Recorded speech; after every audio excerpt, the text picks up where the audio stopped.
এই পাঁচটা শব্দ যদি ঘরে সবার মুখে মুখে থাকে, বিসমিল্লাহ, ইনশাআল্লাহ, মাশা আল্লাহ, আলহামদুলিল্লাহ, সুবহান আল্লাহ, তাইলে ঘরে যদি মুখে মুখে থাকে, কথায় কথায় থাকে, তাইলে বুঝবেন আপনার ঘরে কি আছে। এই শব্দগুলি শুধু শব্দ নয়, এগুলি আল্লাহ পাকের জিকির। প্রত্যেকটা শব্দের ভিতরে আল্লাহ রাব্বুল আলামিনের নাম আছে না নাই? যারা কথায় কাজে বিসমিল্লাহ বলে তাদের কাজের সফলতা দান করেন কে? আল্লাহ পাক করেন। রাসূল বলছেন, যারা আলহামদুলিল্লাহ বলে আল্লাহর প্রশংসা করে, আল্লাহ তাদের নিয়ামতকে আরো বাড়ায়া দেয়।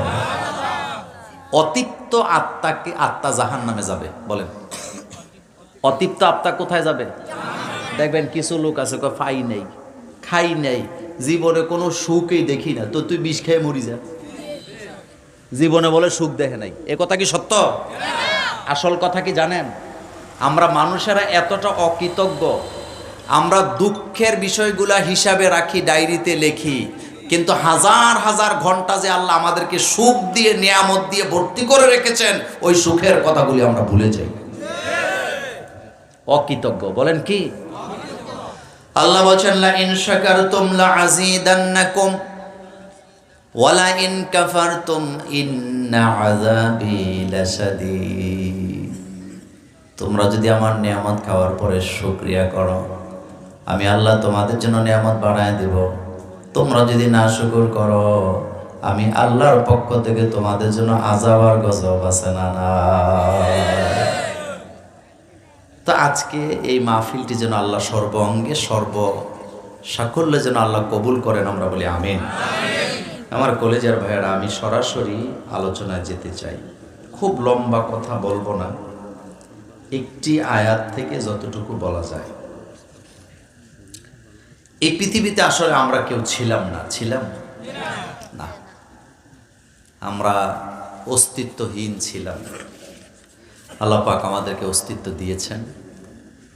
আমাদের আগে এই পৃথিবীতে একটা জাতি ছিল, এই জাতির নাম জিন জাতি। কোন জাতি? জিন জাতি। আমরা যেভাবে এখন বসে আছি, জিনেরা এভাবে এইদিকে বসে থাকতো। আমরা যেভাবে পৃথিবীটা এখন দখল করে রাখছি, জিনেদের দখলে এটা ছিল।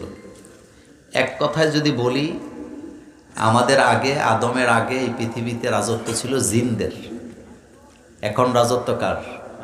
মানুষের। তো জিনেরা যখন আল্লাহর হুকুম মানতে অস্বীকার করলো বা আল্লাহর অবাধ্য হলো, আল্লাহ তখন সিদ্ধান্ত নিলেন এই জিন জাতিকে এখান থেকে বিতাড়িত করবেন, আর এখানে নতুন আরেকটা জাতিকে বসাবেন। এই সিদ্ধান্তের উপরে আল্লাহ পাক কাতারে কাতারে ফেরেশতা নামালেন। ফেরেশতারা ছিল নূরের তৈরি, জিনেরা ছিল আগুনের তৈরি। ফেরেশতারা এসে জিনদেরকে মার দিলেন। জিন আর ফেরেশতাদের মধ্যে যুদ্ধ শুরু হয়ে গেল। আল্লাহ রাব্বুল আলামিন যেহেতু ফেরেশতাদের পক্ষে ছিলেন, যুগে যুগে তাদেরই বিজয় হয় যাদের পক্ষে আল্লাহ থাকেন। যেহেতু ফেরেশতাদের পক্ষে আল্লাহ ছিলেন, ফেরেশতাদের বিজয় হলো। জিনদেরকে এই জমিন থেকে বিতাড়িত করে দিলেন কে? জমিন খালি হয়ে গেল। জমিনে এখন আর কোনো প্রতিনিধি নাই।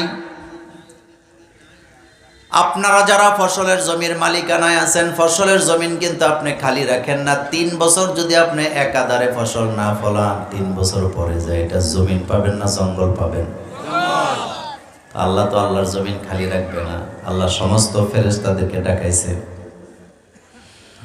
আল্লাহ রাব্বুল আলামিন বলছেন, وَإِذْ قَالَ رَبُّكَ لِلْمَلَائِكَةِ إِنِّي جَاعِلٌ فِي الْأَرْضِ خَلِيفَةً। আল্লাহ রাব্বুল আলামিন বলেন, যখন আপনার রব ফেরেশতাদেরকে ডেকে বললেন, ইন্নী জাইলুম ফিল আরদি খলিফা, আমি জমিনে খলিফা বানাবো। ক্বালু, সমস্ত ফেরেশতারা একযোগে বলে উঠলেন, আতাজআলু ফিহা মান ইউফসিদু ফিহা ওয়া ইয়াসফিকুদ দিমা, আপনি কি এমন একটা জাতিকে এখানে বানাবেন যেই জাতি ফাসাদ সৃষ্টি করবে, নিজেরা ঝগড়াঝাটি করবে, মারামারি করবে, একদল আরেক দলের রক্ত ঝরাবে। ওয়া নাহনু নুসাব্বিহু বিহামদিকা ওয়া নুকদ্দিসু লাক, আর আমরাই তো আপনার তাসবিহ করি, প্রশংসা করি, গুণকীর্তন করি। ক্বালা ইন্নী আ'লামু মা লা তা'লামুন। আল্লাহ পাক বলেন ইন্নী আ'লামু মা লা তা'লামুন, আমি যেটা জানি তোমরা সেটা জানো না। এই আয়াত থেকে আজকে যতটুকু বলা যায় বলবো ইনশাআল্লাহ। খেয়াল করেন একটু, আল্লাহ পাক বললেন ওয়া ইয ক্বালা রাব্বুকা লিল মালাইকা, আর যখন আপনার রব ফেরেশতাদেরকে বললেন ইন্নী জাইলুন ফিল আরদি খলিফা, আমি জমিনে খলিফা বানাবো, প্রতিনিধি স্থাপন করব। আচ্ছা বলেন তো, আল্লাহ কি এখানে ফেরেশতাদের মতামত চাইছে নাকি আল্লাহ তার সিদ্ধান্ত জানাইছে? মতামত চাওয়ার কোনো দরকার নাই, কারণ আল্লাহ হচ্ছেন সর্বময় ক্ষমতার মালিক। আল্লাহ কারো পরামর্শ নিয়ে কাজ করার কোনো দরকার নাই। আল্লাহুস সামাদ, তিনি বেনিয়াজ, কোনো কিছুর মুখাপেক্ষী তিনি নন। ইযা আরাদা শাইআন আইয়াকুলা লাহু কুন ফায়াকুন। ইযা আরাদা, যখন তিনি ইচ্ছা করেন, শাইআন, কোনো কিছু করার জন্য, তিনি শুধু বলেন কুন। ওয়াহিদে আমরে সিগা, এটা কুন হয়ে যাও, ফায়াকুন, সাথে সাথে হয়ে যাও। ক্ষমতা কার? তো আল্লাহর কি কারো কাছ থেকে সাহায্য নেওয়া দরকার আছে? পরামর্শ দরকার আছে? না, আল্লাহ শুধু সিদ্ধান্ত জানাইছে ইন্নী, নিশ্চয় আমি জাইলুন ফিল আরদি খলিফা, আমার জমিনে আমি খলিফা বানাবো। ঘোষণা দেওয়ার পর কলু, এটা বহুবচন, সমস্ত ফেরেশতারা একযোগে বলে উঠলেন আতাজআলু ফিহা, আপনি কি এমন একটা জাতিকে জমিনের মধ্যে বানাতে চান বা স্থাপন করতে চান, ভাই ইউফসিদু ফিহা, যারা এখানে ফাসাদ সৃষ্টি করবে, গন্ডগোল করবে, ঝগড়া লাগাবে। ফাসাদের ব্যাখ্যা আসছে দুনিয়াতে যত পাপের কাজ আছে সবগুলাই ফাসাদ।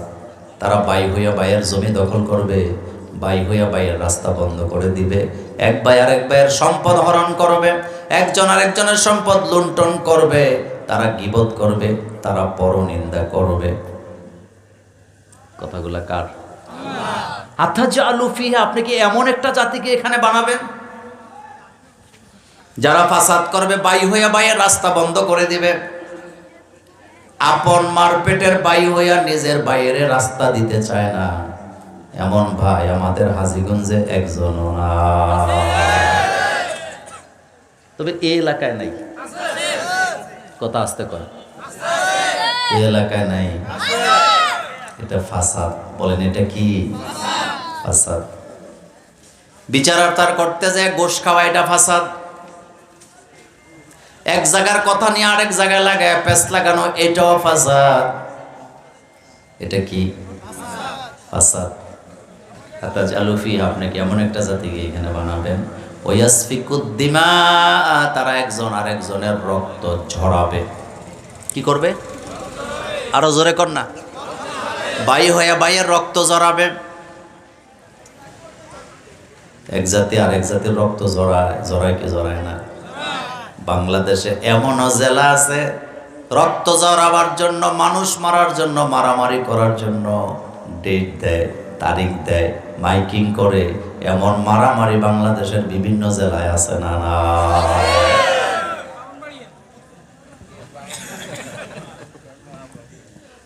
আগামী শনিবার সকাল 10টায় মারামারি হবে। তো কোন কোন থানা? কয় হাজীগঞ্জ আর শাহরাস্তিয়ে মারামারি।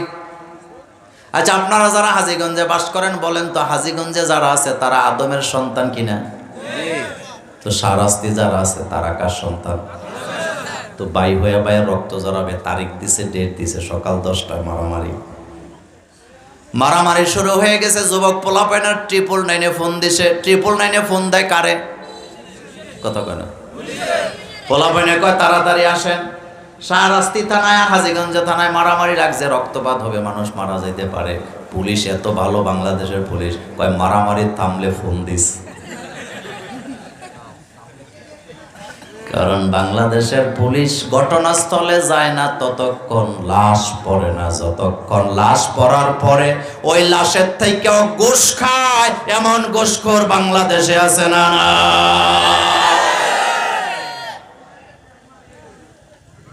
খায়নি? আপনাদের এই ইউনিয়নের নাম কি? আপনাদের এই ইউনিয়নে বোধহয় জন্ম নিবন্ধন আনতে ঘুষ লাগে না? লাগেনি?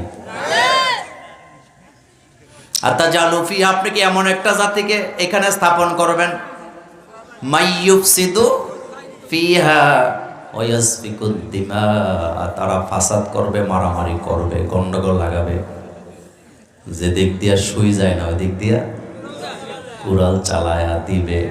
এই কথাগুলো ফেরেশতারা বলতেছে। কারা বলতেছে জোরে বলেন? তারা বাই হইয়া বাইকে হত্যা করে ফেলবে। মনোযোগ আছে? বাই হইয়া বাইরে কি করবে? এই দৃষ্টান্ত কোরআনেও আছে না নাই? হযরত ইউসুফ আলাইহিস সালাম ছোট মানুষ, বাচ্চা মানুষ, রাতের বেলা স্বপ্ন দেখছে। ইয়াকুব নবীর সন্তান ইউসুফ আলাইহিস সালাম। বাচ্চারা তো এমনিতেই কত কিছু স্বপ্ন দেখে, কিন্তু তিনি কি এমন স্বপ্ন দেখলেন, খুশিতে উৎফুল্ল হইয়া দৌড়াইয়া বাবার গলার কাছে যায়, ইয়াকুব নবীর গলার মধ্যে জড়াইয়া ধরছে, ধরে বলতেছে, ইয়া আবাতি ইন্নী রাআইতু আহাদা আশারা কাওকাবা ওয়াশ শামসা ওয়াল কমারা রাআইতুহুম লি সাজিদিন। ও আমার আব্বা, আমি তো রাতের বেলা স্বপ্নে দেখলাম 11টা তারকা, চন্দ্র সূর্য আমি ইউসুফকে সেজদা দিয়া পড়ে আছে। কয়টা তারকা? চন্দ্র সূর্য আমারে সাজিদিন লিসাজিদিন, আমারে সেজদা দিয়া পড়ে আছে। বলার সাথে সাথে ইয়াকুব নবী কয়, লা তাকসুস, আমার দিকে তাকান, লা রুইয়াকা আলা ইখওয়াতিকা ফায়াকিদু লাকা কাইদা, খবরদার এই স্বপ্নের কথা ভাইদের কাছে বলা যাবে না। যদি বলো ভাইরা তোমার বিরুদ্ধে ষড়যন্ত্র করবে, তোমার প্রকাশ্যে তারা শত্রু হয়ে যাবে। আচ্ছা বলেন তো, এমন কি স্বপ্ন ইউসুফ আলাইহিস সালাম দেখলেন যে স্বপ্ন দেখলে ভাইয়েরা শত্রু হয়ে যায়? তাহলে বোঝা গেল এই স্বপ্নের ভিতরে রহস্য আছে না নাই? বাপ কইছে, খবরদার এই স্বপ্নের কথা ভাইদের কাছে বলা যাবে না। বলেন কাদের কাছে বলা যাবে না? মনোযোগ আছে আপনাদের? কাদের কাছে বলা যাবে না? একেবারে নির্দিষ্ট করে দিয়েছে, ভাইদের কাছে বলা যাবে না। কারণ তারা তোমার বিরুদ্ধে ষড়যন্ত্র করবে, তারা তোমাকে তোমার প্রকাশ্য শত্রু হয়ে যাবে। ছোট বাচ্চারা তো কোনো কিছু লুকাইতে পারে না, পারে? কথা কন না কেন? ঘরের সত্য কথা বার করতে হইলে বাচ্চাদের জিগায়েন, দেখবেন ঘরের সব রহস্য উদ্ঘাটন করে দেয়। কথা ঠিক না? শুনেন, আমরা বড়রা যদি পরিবারে মিথ্যা কথা না বলতাম, বাচ্চারা জীবনেও মিথ্যা কথা শিখতো না। আমরা বড়রা যদি পরিবারে গালি শব্দ না ব্যবহার করতাম, বাচ্চাগুলো জীবনেও গালি দিত না। এগুলো আমাদের থেকে শিখে। কাদের থেকে? বুখারী শরীফের হাদিসে আসছে, বেদুইন মহিলা রাসূলের সামনে তার বাচ্চাকে ডাকতেছে, বাচ্চা আসে না।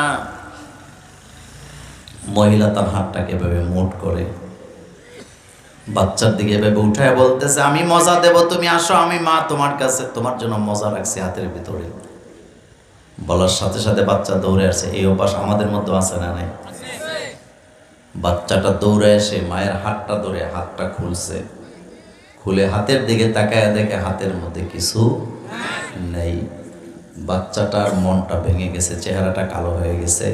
রহমাতুল্লিল আলামিন মহিলার দিকে তাকাইছে, রাসূলুল্লাহর চেহারা মোবারক গোসায় লাল। আল্লাহর নবী বলেন, ও বেদুইন মহিলা, তুমি তো তোমার বাচ্চাটাকে মিথ্যা কথা শিখাইয়া দিলা। কখনো বাচ্চাকে মিথ্যা আশ্বাস দিবেন না, তাহলে এই বাচ্চা আপনাকে বিশ্বাস করবে না আর সে মিথ্যা কথা শিখবে। অনেক সময় বাচ্চা পড়তে চায় না, কয় পড়লে মজা দেবো, পরে আর দেয় না, এরকমের বাপ আসেনি? তা আপনি মিথ্যা আশ্বাস দিছেন কেন? দুইটা কাজ বাচ্চাদের সাথে করবেন না। কয়টা? নাম্বার 1, বাচ্চাকে কখনো মিথ্যা আশ্বাস দিবেন না। নাম্বার 2, বাচ্চা কোনো কিছু চাইতে চাইতে দিবেন না, তারে ধৈর্য শিখাবেন। কি শিখাবেন? তাহলে আপনারও ভবিষ্যৎ ভালো হবে, বাচ্চারও ভবিষ্যৎ ভালো হবে। আচ্ছা বলেন তো, আল্লাহর কাছে নেয়ামতের কোনো অভাব আছে?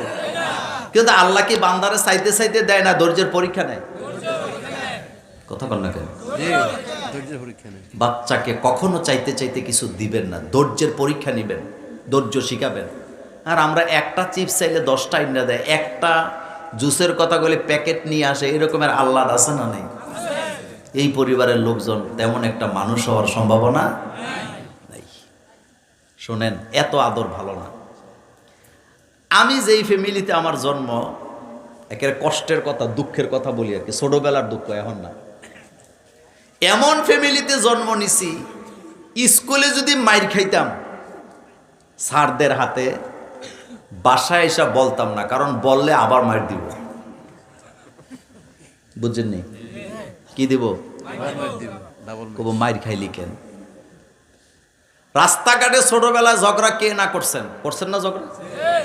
ঝগড়া করছি, বাসায় এসে বলি নাই, বললে আবার ফিরাইব। কিন্তু কিছু কিছু পরিবার দেখছি, স্কুলে মাইর খাইছে, ঘরে আইসা বলছে হেতের ফুফু, চাচি, এরপরে চাচা, 14 গোষ্ঠী সারেরে মারতে গেছে। রাস্তায় ঝগড়া করে এসে বাড়িতে বলছে হেতের 14 গোষ্ঠী লাঠি সোটা লইয়া যার লগে ঝগড়া লাগছে তার গোষ্ঠীরে পিড়াইতে গেছে। আপনাদের এলাকায় নাই? তখন যে কি কষ্টটা পাইতাম, যে তার কপাল কত ভালো, তার পিড়াইলে 14 গোষ্ঠী দৌড়াইয়া যায়, আর আমাদের কোনো দাম নাই, আমাদের খোঁজ খবর নেয় না। আচ্ছা বলেন তো, কোনটা ভালো ছিল? কথা কন না কেন? কোনটা ভালো ছিল? শাসন। কোনটা ভালো ছিল? এখন বুঝে যান, আমার পরিবারই ঠিক আছে। এত আল্লাহ বাচ্চাদেরকে দেখায়েন না। শোনেন, গরিব মানুষ, খাবার নাই ঘরে, কয়টা পান্তা ভাত একটা বাটির মধ্যে দিয়ে রাখছে, পানিতে চুবানো ভাতগুলা, তরকারিও নাই, বাচ্চার সামনে দিয়ে রাখে, দেখবেন বাচ্চা ভাতটা টোকায় টোকায় নিজে নিজে খায়। খায় কি না? আর কিছু ফ্যামিলি আছে, মোবাইল বাচ্চারা হাতে দিয়া মা প্লেট নিয়ে আধা ঘন্টা দৌড়ায় ফিসে ফিসে খাওয়ানোর জন্য। এত আল্লাহ দেখায় না। এগুলা করেই আমরা বাচ্চাদেরকে কি করছি? শুধু খারাপ না, তার ভবিষ্যৎ আমরা নষ্ট করে দিচ্ছি। কথা লম্বা করতে চাই না, ছোট বাচ্চারা তো কথা গোপন করতে পারে না। হযরতে ইউসুফ আলাইহিস সালামের আব্বা ইয়াকুব আলাইহিস সালাম বললেন, খবরদার ভাইদের কাছে কথা বলা যাবে না, তারা শত্রু হয়ে যাবে। ইউসুফ নবী বুঝে নাই, সহজ সরল মানুষ, ছোট মানুষ, দৌড়ে ভাইদের কাছে যায় বললেন, তোরা সবাই আয়, আমি একটা স্বপ্ন দেখছি। আব্বা তো নিষেধ করছে তোদের কাছে যেন না বলি, কিন্তু তোরা আমার ভাই, আমি তোদের ভালোবাসি, তোদের কাছে না বলে থাকি কেমনে?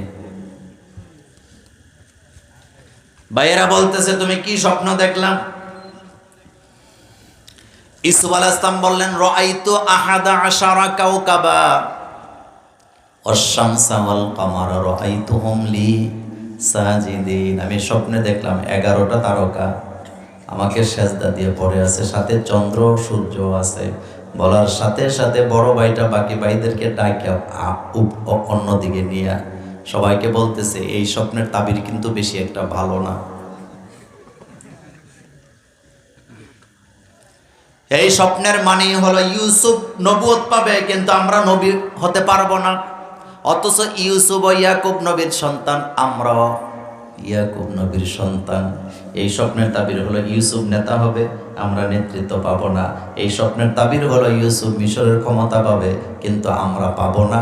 উল্টা আমরা 11 ভাই, এটা কিন্তু তারকা না, এটা কিন্তু আমরা ইউসুফকে অনুসরণ করতে, তার আনুগত্য করতে আমরা বাধ্য হব।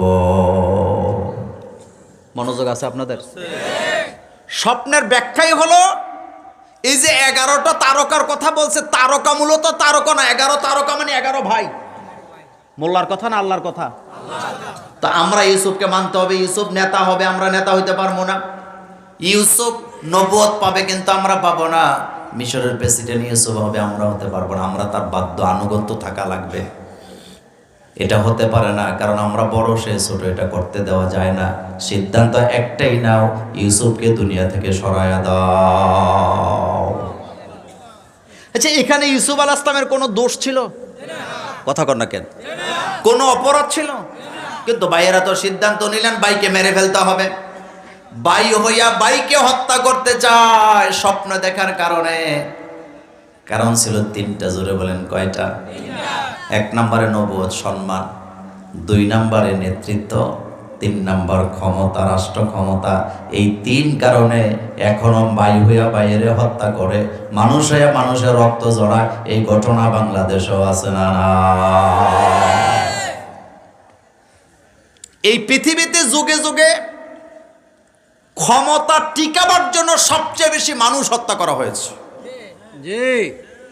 ফেরাউন্নায় শুধু বনি ইসরাইলের 40,000 শিশু ছেলে সন্তান হত্যা করছে নিজের ক্ষমতা টিকাবার জন্য। ইউযাব্বিহুনা আবনাআকুম ওয়া ইস্তাহিয়ুনা নিসাআকুম। ক্ষমতা টিকাবার জন্য ছেলে সন্তানগুলো হত্যা করা হতো, মেয়েদেরকে ছেড়ে দেওয়া হতো। মূসা আসবে এই আশঙ্কা থেকে ইউসুফ আলাইহিস সালামকে ভাইয়েরা হত্যা করতে চায় শুধুমাত্র ক্ষমতার জন্য। ক্ষমতার জন্য একজন আরেকজনের শত্রু হয়ে যায়। এই দৃষ্টান্ত বাংলাদেশে আছে না? আমার এই কথাটাতে আপনি রাজনীতি খোঁজার চেষ্টা করেন, আপনাকে বুঝেন কথাটা। বাংলাদেশে 2টা দল আছে, একটা হলো বিএনপি আর একটা হলো বাংলাদেশ জামাত ইসলামী। আসেনি? কথা কেন? আছে। এই 2 দলের বন্ধুত্ব 25 বছর। কয় বছর? কোনো সন্দেহ আছে? আমি যখন থেকে বুঝতে শিখছি তখন থেকে দেখছি বিএনপি জামাত একজোট। কথা বলেন। এই যে বিএনপির পাপিয়া, এরপরে কিতা ব্যারিস্টার, আরো কত কিছু নেত্রী ফেত্রী আছে না, তারা গত 25 বছর সংসদে দাঁড়াইয়া টেলিভিশনের টক শোতে জামাত ইসলামের পক্ষে কথা বলছে নাকি বলে নাই? কথা কয় না? বলছে না? আপনাদের ফখরুল চাচা উনি বলে নাই? আচ্ছা বলেন তো, হঠাৎ কইরা 2025 সালে এমন কি হয়ে গেল এক দল এখন আর আরেক দলের দেখতে পারে না? বলেন। হ্যাঁ বলেন, মানে মূলে কি? ক্ষমতা। বলেন মূলে কি? হ্যাঁ, ক্ষমতা। হযরত ইউসুফ আলাইহিস সালামকে যে ভাইয়েরা হত্যা করতে চায়, মূলে কি? জোরে কয় না? মূলে কি? আমরা তার আনুগত্য হব, বাধ্যগত হব, এটা হওয়া দেওয়া যায় না। সে আমাদের ছোট, আমরা তার বড়, সুতরাং তাকে দুনিয়া থেকে সরায় দাও। সরাইতে হলে তো বাপের কাছ থেকে আলাদা নিতে হবে। হযরত ইয়াকুব আলাইহিস সালামের সামনে যায় বলতেছে, বাবা আপনি ইউসুফকে ভালোবাসেন, আমরাও তো ভালোবাসি।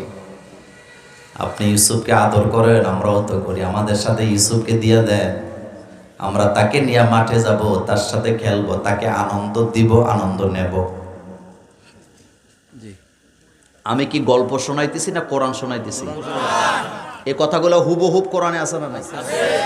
আমাদের সাথে দেন, আমরা খেলবো, আমরা তাকে আনন্দ দিব, তার কাছ থেকে আমরা আনন্দ নেব। হযরত ইয়াকুব আলাইহিস সালাম ডাইরেক্ট নিষেধ করে দিয়েছেন। ইয়াকুব আলাইহিস সালাম বলছেন, না, আমার ইউসুফকে আমি তোদের সাথে দেব না, আমি তোদেরকে বিশ্বাস করি না, কারণ তোরা হইলে আমার কুসন্তান, আমার ইউসুফ আমার সুসন্তান। বাবা মায়ের খেদমত করে যারা সুসন্তান তারা, আল্লাহর গোলামি করে যারা সুসন্তান তারা, সমাজের জন্য ভালো কাজ করে যারা সুসন্তান তারা, মানুষের সাথে ভালো ব্যবহার করে যারা সুসন্তান তারা, আব্বা আমার অমতে বিয়া করে যারা কুসন্তান তারা, শ্বশুর বাড়িতে জমি জামা কিনে যারা কুসন্তান তারা, আব্বা আম্মারে না খাওয়াইয়া পীরের বাড়িতে গরু ছাগল নিয়ে যায় যারা কুসন্তান তারা। কথা বুঝাইতে পারিনি? কিছু কিছু পোলাবেন আছে আব্বা আম্মারে খাওয়ায় না, কিন্তু শ্বশুর বাড়ি যে জমি কিনে। আপনাদের এই এলাকায় এটা হয় না? এটা সুসন্তান না কুসন্তান? শ্বশুরের নামে বলে অ্যাকাউন্ট নাম্বার। এটা সুসন্তান না কুসন্তান? তবে যারা শ্বশুর বাড়িতে জমি কিনে শেষ বয়সে তারা চেঁচাও খায়। কথা কন না কেন? কি খায়? কি খায়? কুমিল্লা আমার তো মুসল্লিদের মধ্যে প্রশাসনের লোক বেশি। তো এক পুলিশ অফিসার রিটায়ার্ড পারসন আমার সামনে এসে একদিন কাঁদতেছে। তাই আমি বললাম, আপনি কান্দেন কেন? আপনি এত বড় পাওয়ারফুল দারোগা ছিলেন। কয়, হুজুর বউ আর মেয়ে আমারে গর্তে বাইর করে দিছে।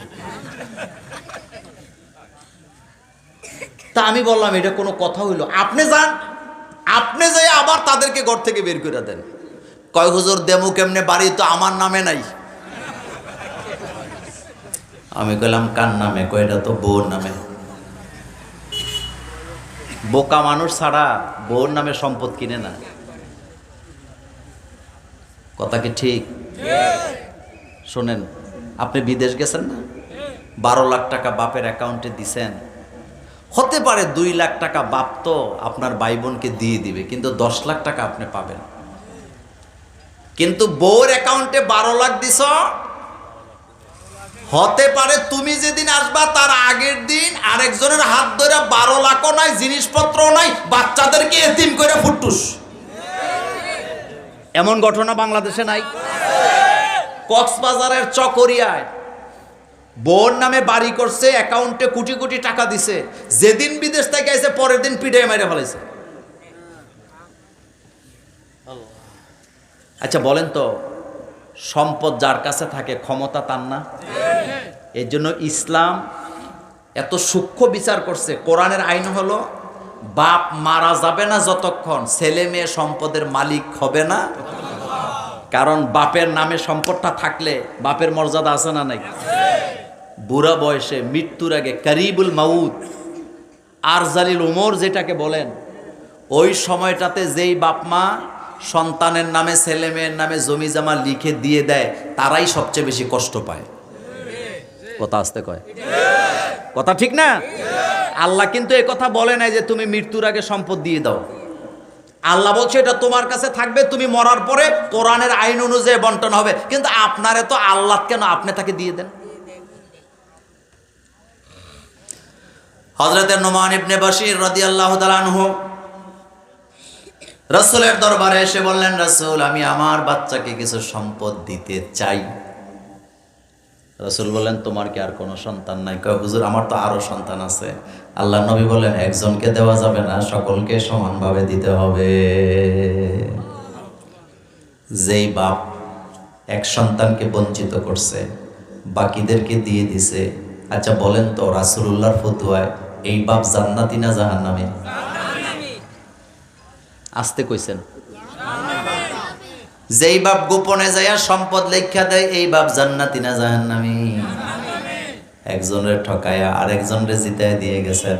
1000 বার হজ করে জান্নাতে যাওয়া যাবে না, কারণ আপনি বান্দার হক নষ্ট করেছেন। এটা বরদাস্ত করে না কে? কুসন্তান আর সুসন্তানের কথা বলছিলাম। সুসন্তান তারা যারা সব সময় বাপ মার কি নেয়, খোঁজ খবর নেয়। কারণ বাপ মার খোঁজ খবর নিতে হবে, অর্ডারটা কার? শোনেন, কাবা শরীফের ইমামরা সবচেয়ে বেশি মর্যাদাশীল ব্যক্তি না? কাবার ইমামকে এখানে দাঁড়া করান, আর আপনার বাপ রিক্সা চালায় খায়, গরিব মানুষ, আপনার বাবাকে ওই কাবার ইমামের পাশে দাঁড়া করান। কাবা শরীফের ইমাম যত শিক্ষিত হোক, যত মর্যাদাশীল ব্যক্তি হোক, কাবার ইমামের কাছে আপনার জান্নাত নাই, বরং আপনার বাপের কাছে আপনার জান্নাত।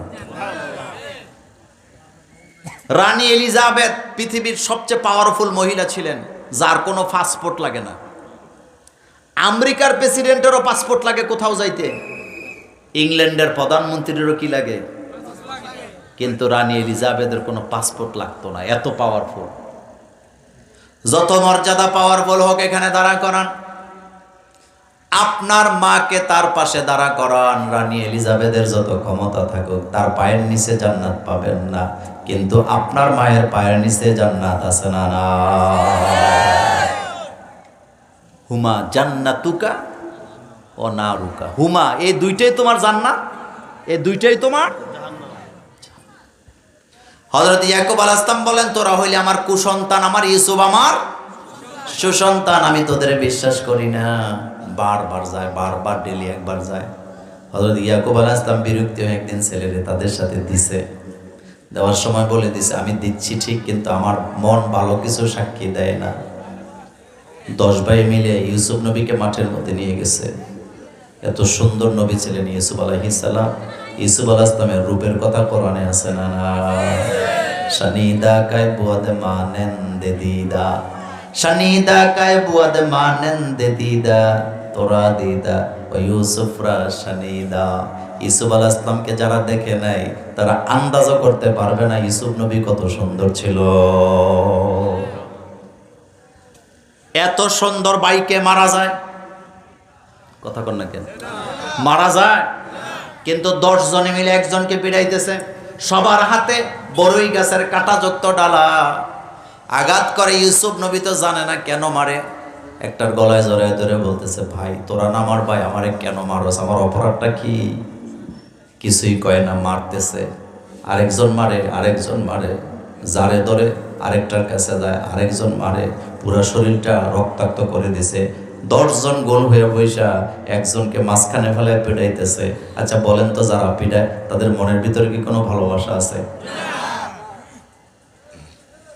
বাংলাদেশে আমার মেধাবী আবরারকে এভাবে হত্যা করা হয়েছে। যুগে যুগে যারা হত্যাকারী জালেম, তাদের কলিজার ভিতরে ভালোবাসা বলতে কোনো শব্দ নাই। ভাই মা বাপ তাদের কাছে কিচ্ছু নাই। এরা হায়না, এরা হায়নার চেয়ে আরো ভয়ঙ্কর। ইউসুফ আলাইহিস সালাম বারবার গলায় জড়ায় ধরতেছে, আমাকে মারোস কেন, আমার অপরাধটা কি? কিচ্ছু বলে না। মারলেন, রক্তাক্ত করলেন, জামা কাপড়গুলি খুলে হযরত ইউসুফ আলাইহিস সালামকে তারা কুয়ার মধ্যে ফেলায় দিছে। কোথায় ফেলাইছে? আচ্ছা বলেন তো, ইউসুফ নবীর স্বপ্নটা দেখাইছিল কে? আল্লাহ। তো বাস্তবায়ন করার দায়িত্ব কার? আল্লাহ স্বপ্ন দেখাইছে, আল্লাহই তো বাস্তবায়ন করায় দেখাবেন। ইউসুফ নবীকে তো মারার জন্য আল্লাহ দুনিয়াতে পাঠান নাই, বাঁচাই দিছে কুয়ার ভিতরে। মিশরের ব্যবসায়িক বণিকেরা যাচ্ছে এই রাস্তা দিয়া, পালতি ফালাইছে পানি উঠাবার জন্য। পুরো ঘটনা বলা আমার উদ্দেশ্য না, আমি শুধু বুঝাইতে চাইলাম, ক্ষমতার জন্য বাই হইয়া বাইরে হত্যা করে, মর্যাদার জন্য বাই হইয়া বাইয়ের বিরুদ্ধে মিথ্যা মামলা দেয়। এই ফাসাদ আমাদের সমাজে আছে না? না। আপন মার পেটের বাইয়ের বিরুদ্ধে নারী নির্যাতনের মামলা দেয়, শিশু নির্যাতনের মামলা দেয়, মিথ্যা মামলাকারী, এমন মামলাকারী আছে না? না। বালতি যখন ফালাইছে তারা উঠায়া দেখে এত সুন্দর বাচ্চা জীবনে কোনোদিন দেখে নাই। বাচ্চা দেখে আশ্চর্য হয়ে গেছে, এত সুন্দর বাচ্চা আসলো কোত্থেকে? তাদের তো দায়িত্ব ছিল বাচ্চা কারা হারাইছে, কার বাচ্চা তাদের বাড়িতে পৌঁছায় দেয়। কিন্তু তারা তো ব্যবসায়ী ছিল, মাথার মধ্যে ব্যবসার চিন্তা। সুন্দর বাচ্চা ভাই একটা আরেকটারে কয়, এত সুন্দর বাচ্চা বাজারে নিয়ে বিক্রি করলে অনেক টাকা পাওয়া যাবে। কমার্শিয়াল চিন্তা। কি চিন্তা? এই যে আপনি খালতো ভাই মামতো ভাইয়ের দোকানে যান না, আপনি মনে করছেন আপনার থেকে লাভ করে না, আপনার দিছে, আপনি টের পান নাই। কারণ হেতের মাথার মধ্যে কি ব্যবসা, কথা হেতের মাথার কি এরম দোকা। কয়দিন আগে আমি একটা খাইছি, ওই যে কোয়েলা কান্দির পরে এক দোকানে। আমি খুব একটা মার্কেট টার্কেটে যাই অভ্যাস নাই, তো গেছি একটা কাজে। যাওয়ার পরে যখন দোকানে ঢুকছি, দোকানদার একেবারে নাইমে আইসা কোলাকুলি, সেলফি, বুঝুন তো কত ছবি টবি তুইলা, ফান্তা টান্তা কত কিছু অর্ডার দিয়ে। আমি এগুলো আমি খাই না। কয় হুজুর বার্গার খান। আমি কই না, এখন খাবো না, তাড়াতাড়ি। তো মাল একটা নিলাম, কইলাম যে এটা কত? কয় হুজুর আপনার থেকে তো লাভ করা যাবে না, কিনা দামি দেন। তো কত? কয় এত দেন। তো দামাদামি তো আর করি নাই, দিছি। দিয়া বাইর হওয়ার পরে এক মসজিদের খতিবের সাথে দেখা। খতিব সাহেবকে, হুজুর এটা কত দিয়ে আনছেন? আমি কই এত। কই কি বলেন, আমি তো আরো 200 টাকা কম দিয়ে আনছি। তাই আমি বলতেছি, ভাই হতে পারে আপনি ভালো জিনিস পান নাই, অন্য জায়গার থেকে নিয়েছে। কয় না হুজুর, এই যে ব্যাগ তার থেকেই আনছি। এরকম ব্যবসায়ী আমাদের হাজীগঞ্জের বাজারে না। আচ্ছা বলেন তো, তারা যে ইউসুফ নবীকে পাইলেন বালতির মধ্যে, তারা কি বলা উচিত ছিল না যে বাচ্চাটাকে আর ওখানে পৌঁছায় দেই? কিন্তু তারা কি বলতেছে? হ্যাঁ, কয় বেচলে অনেক, বাজারে নিয়ে এমন দাম চাইছে সাধারণ পরিবার কিনতে পারে না, রাজ পরিবারের লোকেরা কিনে নিছে। ওই ঘটনা বলা উদ্দেশ্য আমার কলেজের ভাইয়েরা, ছোট্ট ইউসুফকে তারা হিংসা কইরা পিটাইয়া রক্তাক্ত করে কুয়ার মধ্যে ফালায় দিছিল, এই চিন্তায় যে ইউসুফ মরে গেলে খেলাফত আমাদের, রাজত্ব আমাদের, নবুয়ত আমাদের। কিন্তু তারা তো জানে না আল্লাহ কি খেলাটা তাদের সাথে খেলাইছে। আল্লাহ রব্বুল আলামিন ইউসুফকে মিশরের প্রেসিডেন্ট বানায়া যারা হত্যা করতে চাইছিল তাদের হাতের মধ্যে ভিক্ষার বস্তা দিয়া লাইন ধরে ইউসুফ আলাইহিস সালামের সামনে দাঁড়া করায় রাখছে কে? আল্লাহু আকবার বলেন। আপনি চিন্তা করছেন যারা ইউসুফ নবীকে হত্যা করলো আল্লাহ তাদের হাতের মধ্যে কি দিছে? ভিক্ষার বস্তা। বলেন কি দিছে? দিয়া লাইন ধরে দাঁড়া করে দিছে। আল্লাহু আকবার। এজন্য কাউকে হিংসা করবেন না, হিংসা করা ভালো নয়। আপনি যদি কাউকে হিংসা করেন নিশ্চিত থাকেন তার দরজায় আপনাকে যাওয়াই। সামনে শবে বরাত আছে না নাই? নেসফে শাবানের রাতে আল্লাহ অসংখ্য মানুষকে ক্ষমা করে দেয়। বনি কাল গোত্রের ছাগলের পালের পশম পরিমাণ লোককে আল্লাহ ক্ষমা করে দেয়, কিন্তু দুই প্রকার লোকের আল্লাহ ক্ষমা করে না।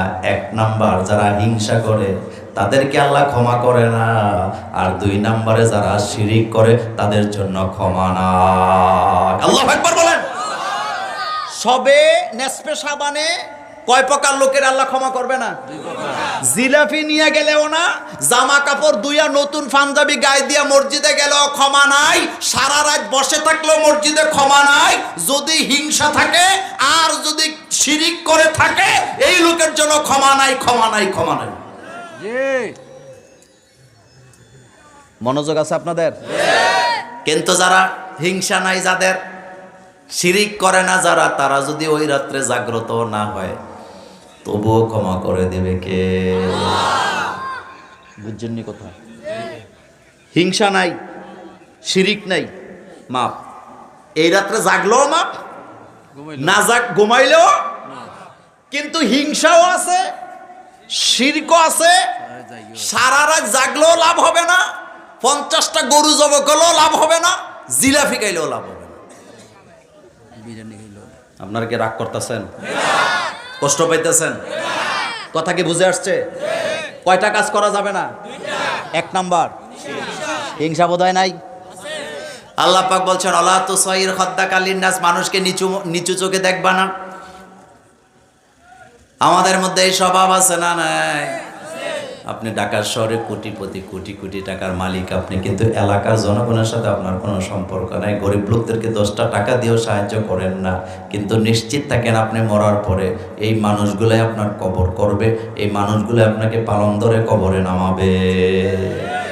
আপনি কবেন মোল্লা ভাই আমি কোটি কোটি টাকার মালিক, আমারে গ্রামে না মাটি দেওয়া দরকার কি? আমারে ঢাকার শহর মাটি দিবে। তো ঢাকার শহর যদি আপনাকে মাটি দেয় 2 মাস পরে আপনার কবর আর খুঁজে পাওয়া যাবে না। কথা কি ঠিক? আচ্ছা, বনানীতে যারা মাটি দেয় অথবা আজিমপুর গোরস্থানে যাদেরকে মাটি দেয় 2 মাস পরে তাদের কবর আছে না গেছে? কথা কর না কেন? কবর আছে না গেছে? কিন্তু আপনাদের গ্রামের নাম কি? দোয়ালিয়াতে যদি মাটি দেন 200 বছর পরেও কবরের জানা আছে না? আমার কলিজার বেড়া কথা বলতেছিলাম, বাই হইয়া বাইকে মেরে ফেললো, কারণ ছিল কয়টা? এই কথাটাই ফেরেশতারা বলেন আতাজআলু ফিহা মাইয়ুফসিদু ফিহা ওয়া ইয়াসফিকুদ দিমা। আপনি কি এমন একটা জাতিকে এখানে বসায় দিবেন যারা মারামারি করবে, রক্তপাত করবে, একজন আরেকজনের রক্ত ঝরাবে? তাফসিরে আসছে, এখানে প্রশ্ন জাগছে 2টা। 1 নম্বর প্রশ্ন, ফেরেশতারা জানলো কেমনে আমরা যে মারামারি করবো? ঠিক না ভাই? ভাই মারামারি আসেনি? তো ফেরেশতারা যে বললেন ওয়াস ফিকুদ দিমা, তারা তো রক্ত ঝরাবে একজন আরেকজনের, তো ফেরেশতারা জানলোটা কেমনে? তাফসিরে তাবারি এবং ইবনে কাসিরে আসছে, তার জবাব হলো 2টা। কয়টা? প্রথম জবাব হলো আল্লাহ যে বলছিলেন ইন্নী জাইলুন ফিল আরদে খলিফা, এটার পরে আরো কিছু শব্দ আল্লাহ বলছে যেটা এখানে নাই, উজ্জ আছে। আল্লাহ বলছেন ইন্নী জাইলুন ফিল আরদি খলিফা ইয়াফআলু কাযা ওয়া কাযা, তারা এই কাজগুলা করবে, মারামারি করবে, রক্তপাত করবে, রাস্তা বন্ধ করবে, মিথ্যা মামলা দিবে, মিথ্যা সাক্ষী দিবে। এই জন্য ফেরেশতারা বলছে আতাজআলু ফি, আপনি এমন একটা জাতিকে এখানে বানাবেন যারা এগুলা করবে। 2 নম্বর জবাব তাফসিরে আসছে, তাফসিরবিদরা বলেছেন যেহেতু আমাদের আগে জমিনে আরেকটা জাতি ছিল, ছিল কি না? তাদের মধ্যে মারামারি ছিল কি ছিল না? তো ফেরেশতারা বলছে যেহেতু আগের জাতি মারামারি করছে, এই জাতীয় মারামারি করার সম্ভাবনা আছে না? না, আগের নাঙ্গল কথা কয় না, পরেরটা এডাই হেডা। আতাজআলু ফি, আপনি কি এমন একটা জাতিকে এখানে স্থাপন করবেন মাই ইউফসিদু ফিহা ওয়া ইয়াসফিকুদ দিমা ওয়া নাহনু নুসাব্বিহু বিহামদিকা ওয়া নুকদ্দিসু লাক, আমরাই তো আপনার তাসবিহ করি, আমরাই তো জিকির করি, আমরাই তো প্রশংসা করি। ওয়ালা আল্লাহ পাক বলেন ইন্নী আ'লামু মা লা তা'লামুন, আমি যেটা জানি তোমরা সেটা জানো না। ইবনে কাসির আসছে, এটার ব্যাখ্যা হলো আল্লাহ যে বলছে আমি যেটা জানি সেটা তোমরা জানো না, তার মানে হলো এরা যে মারামারি করবে, রক্ত জড়াবে, এটা যেমন সত্য, এদের মধ্য থেকে কেউ কেউ পয়গম্বর হবে। সুবহানাল্লাহ বাইজিয়া কইেন। তোমরা যে বলছো এরা মারামারি করবে, রক্ত জড়াবে, এটা যেমন সত্য, কিন্তু এদের মধ্য থেকে কি হবে? এদের মধ্য থেকেই পয়গম্বর হবে, এদের মধ্য থেকে নবী হবে, রাসূল হবে, আমার ওলি হবে, আমার প্রিয় বান্দা হবে। তারা আমার জমিনে আমার দিন কায়েমের জন্য আন্দোলন করবে, মারামারিতে কখনো লিপ্ত হবে না। আল্লাহু আকবার বলেন। এদের মধ্য থেকে নবী হবে, তো নবীরা কি মারামারি করে? এদের মধ্য থেকে পয়গম্বর হবে, পয়গম্বররা কি ফাসাদ করে? ফাসাদ বড় ভয়ানক জিনিস, বাই হইয়া বাইয়ের সম্পদ খাইয়া ফেলায়, এমন ফাসাদ আছে না? না। শোনেন ফাসাদ কত ভয়ানক হয়, একটা কথা বলি। বাপ আসছে এক জায়গায় মেয়ের জন্য জমি কিনতে, আমি সেখানে বসা ছিলাম। তো বাপ মেয়ের জন্য জমি কিনতে আসছে, এর চাইতে নিরাপদ জায়গা আর আছে? তো বাপে যাদের থেকে জমি কিনবে তাদের সাথে জমির রেটটি ঠিক কইরা বাপ বলতেছে শোনো, আমার মেয়ের জন্য জমি কিনতে আসছি, আমার মেয়ে আমি যা কই তাই বিশ্বাস করবে, সুতরাং তোমরা দাম যতই রাখো আমার বাগে যেন 3 লাখ থাকে। কথা কর না কেন? আমাদের বাংলাদেশে একটা কথা আছে, চোরের কোনো শ্বশুর বাড়ি নেই। হেতেরে যদি শ্বশুর বাড়িতে দেশি মুরগা খাওয়াইয়া শোয়া রাখেন, হেতে গরু লইয়া, কথা সত্য না মিথ্যা? চোরের কি নাই? ধর্মও নাই। আমি একবার ওই যে কুমিল্লা পুলিশ লাইন মাঠে, আপনারা কে গেছেন জানি না, পুলিশ লাইন মাঠে ঈদের নামাজ পড়তে গেছি, রোজার ঈদ। তো ঈদের দিন সকালবেলা সকলে পাঞ্জাবি পরে না, টুপি। এসপি সাহেব, ডিসি সাহেব, আরআই সাহেব, এডিশনাল এসপি সহ যারা আছে সবাই টুপি পাঞ্জাবি পরেই তো ঈদগাহ আছে, এমন কেউ পোশাক পরে আসে নাই। তা আমার আলোচনা চলার সময় এখানে এসপি সাহেবের পাশে একজন চোর বসছে, তাও পাঞ্জাবি টুপি লাগায়। হেতে তো আর এসপি চিনে নাই, সবাই তো পাঞ্জাবি পরা। ঈদের নামাজে আইসা চোর বেটায় পকেটে হাত দিছে, তো দিছে, তাও এসপি সাহেবের পকেটে হাত দিছে। আচ্ছা, যিনি এসপি তিনি কি আমার মতো আপনার মতো বোকা? না, এদের ব্রেন আছে। শোনেন, এসপি ডিসি যারা হয় তাদের কি আছে? আপনি তো দূরের থেকে তারা গালাগালি করেন, তাদের মতো ডিউটি দিলে আপনি একদিনও টিকবেন না। এমনি দালালি টালালি করে সেটা ভিন্ন জিনিস, কিন্তু ডিউটি করা লাগে। কথা কি ঠিক? ওসি কি কখনো মোবাইল বন্ধ করতে পারে? কোনো পারমিশনে ওসির মোবাইল বন্ধ হয় না, এটা 24 ঘন্টা খোলা। বুঝেননি কথা? তো এসপি সাহেবের পকেটে যখন হাত দিচ্ছে, এসপি সাহেব তো তারে ধরছে পরে তো ছুটতে পারতেছে না। যখন ধরছে 2 পুলিশ এসে তারে ধরে নেওয়ার জন্য, তারে 2 পুলিশ ধরে নিয়ে বলতেছে বেটা ঈদের দিনও চুরি করা লাগে? কয় স্যার আমার কাছে ঈদ ওই কি আর কি ওই কি। তো বেটা তুমি কি জানো কার পকেটে হাত দিছ? কয় স্যার জানি না। কয় এসপি সাহেবের পকেটে হাত দিছ? কয় স্যার এসপি কি আর ডিসি কি? আমার কামিলে সুযোগ পাইলে এটা ফাসাদ। বলেন এটা কি ফাসাদ? আপনি কি ফাসাদকারীদেরকে বানাবেন? আল্লাহ পাক বলেন ইন্নী আ'লামু মা লা আমি যেটা জানি তোমরা সেটা জানো না। তার মানে এদের মধ্যে পয়গাম্বর হবে, এদের মধ্যে শাকিরিন হবে, জাকিরিন হবে, সুজুদিন হবে, সেজদাকারী হবে, রুকুকারী হবে। আমার আনুগত্যর বাইরে তারা কখনো কোনো দিকে যাবে না। সবাই ফাসাদ করবে না। কথা কি বুঝে আসছে? ওই দলেই তো থাকতে চাই নাকি? আমার আলোচনা একেবারে শেষ প্রান্তে। ওই যে খলিফা, কোনটা বাকি রাখছিলাম? খলিফা। ইন্নী জাইলুন ফিল আরদে, আল্লাহ বলছে আমি জমিনে খলিফা বানাবো। এখন আমরা কার খলিফা, এটা নিয়ে তাফসিরবিদদের মধ্যে মত পার্থক্য আছে। অধিকাংশ তাফসিরবিদ বলেছেন আমরা হচ্ছি জিনের খলিফা। কাদের খলিফা? খলিফা মানে এক দলের পরে আরেক দল আসা, এক গোত্রের পরে আরেক গোত্র আসা, অথবা একজনের পরে আরেকজন আসা, এটাকে খলিফা বলে। স্থলাভিষিক্ত, একজনের জায়গায় আরেকজনকে বসায় দেওয়া। এই দিক থেকে আমরা জিনদের খলিফা। আর আল্লাহ পাক বলছেন ইন্নী জাইলুন ফিল আরদে খলিফা, আমরা হইলাম আল্লাহর খলিফা। খেলাফতের দায়িত্ব পালন করতে হবে কার? এই কথাটা একটু ঠান্ডা মাথায় বুঝেন। আমাদের বাংলাদেশে বিভিন্ন পীর আছে না? যেমন ধরেন শর্ষিনার পীর আছেনি? শর্ষিনার পীর সাহেব হুজুরের কোনো খলিফা যদি আপনাদের হাজীগঞ্জে থাকে, তাহলে শর্ষিনার পীর সাহেব হুজুর যেই টুপি পরে, যেই পাঞ্জাবি পরে, যেই পাগড়ি পরে, যেই তরিকায় জিকিরের তালিম দেয়, ওনার খলিফা যার নিযুক্তি হবেন তিনিও সেম টুপি পাঞ্জাবি পাগড়ি পরে সেম জিকিরের তালিম দিতে বাধ্য নাকি বাধ্য না? বাধ্য। আবার চরমনের পীর আছে না? শর্ষিনার পীরদের টুপি হলো গোল টুপি, সাদা পাগড়ি।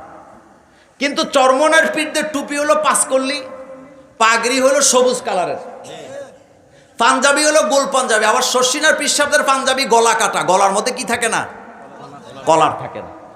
এখন চরমনের কোন খলিফা যদি আপনাদের এলাকায় নিযুক্ত হন, তিনি সেম পোশাক আশাক পরতে বাধ্য নাকি বাধ্য না? এখন শর্ষিনার পীরের খলিফা যদি চরমনার পীর সাহেব হুজুরের মতো জামা কাপড় পইরা চরমনার পীরের তালিম দেয়, আর শর্ষিনার পীর সাহেব হুজুরের খলিফা যদি চরমনার পীর সাহেব হুজুরের মতো তালিম দেয়, জামা কাপড় পরে, তাদের দুইজনের খেলাফত থাকবে না ক্যান্সেল হবে? কথা আসতে কইছেন। এখন আপনাদের কাছে জানতে চাই, আমরা মানুষ, আমরা কার খলিফা? আসতে কইছেন। তা আমরা এখানে তালিম দেবো কার? আমরা দিন কায়েম করবো কার? আমরা সংগ্রাম করবো কার? আমরা মিছিল করবো কার? আমরা শিক্ষা নেবো কার? এটা যেন বুঝেন। এটা বুঝলে যেখান থেকে আসছেন সেখানে চলে যাবেন। ঠিকানা কোথায়? জান্নাত। এটাই আল্লাহ পাক বলছেন ইন্নী জাইলুন ফিল আরদে খলিফা, আমি খলিফা বানাবো যারা আমার প্রতিনিধিত্ব করবে, তারা আমার জমিনে আমার দিন কায়েমের জন্য চেষ্টা করবে। এই খলিফায় দায়িত্বে আমরা দায়িত্ববান হতে রাজি আছি না? জমিন যার, আইনও চলবে তার। সেজদা কারে দিবেন? কার কাছে মাপ চাইবেন? শেষ কথা বলি, দেখেন কষ্টটা কোন জায়গায় জানেন? শবে বরাতের রাত্রে সারা রাত আপনি মসজিদে থাকেন, আমাদের কোনো আপত্তি আছে? আমাদের হুজুরদের কোনো বিরক্তির কারণ আছে? কিন্তু আপনি সারা বছর নামাজ পড়েন না, সারাটা বছর আপনাকে নামাজে পাওয়া যায় না। শবে বরাতের রাত্র আসলে আপনি হুজুরে গাম ছুড়াইলেন, কয় রাকাত নামাজ পড়তে হবে, নিয়তরা কেমনে পড়তে হবে। আপনার মতো বোকা মুসলমান দুনিয়াতে আছে? কথা কন না কেন? এ কথা সত্য না মিথ্যা? শোনেন, ইমাম সাহেবরা সারা বছর ইমামতিতে শান্তিতে থাকে, কিন্তু রমজানের মাস আসলে কিছু নতুন মুসল্লি আসে না, তাদের ধাক্কায় বাংলাদেশে অসংখ্য মসজিদের ইমামের ইমামতি রমজানের পরে চলে যায়। কথা ঠিক না? আপনি যদি জরিপ করেন, বাংলাদেশে সবচেয়ে বেশি ইমামতি যায় রমজানের ঈদের পরে। কথা কন না কেন? আরে সব নতুন মুসল্লি। কি মুসল্লি?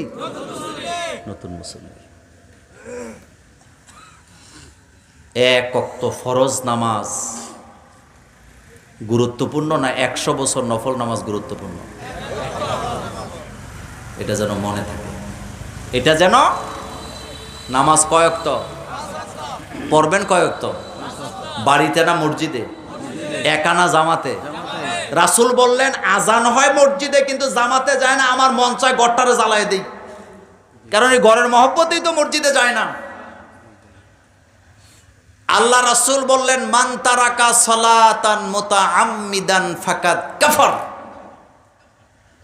যারা ওজর ছাড়া এক ওয়াক্ত নামাজও ছেড়ে দিল তারা আল্লাহর সাথে কুফরি করলো। কার সাথে কুফরি করলো? কার সাথে কুফরি করলো? এটা যেন মনে থাকে। শেষ কথা বলি আজকে, শুনেন।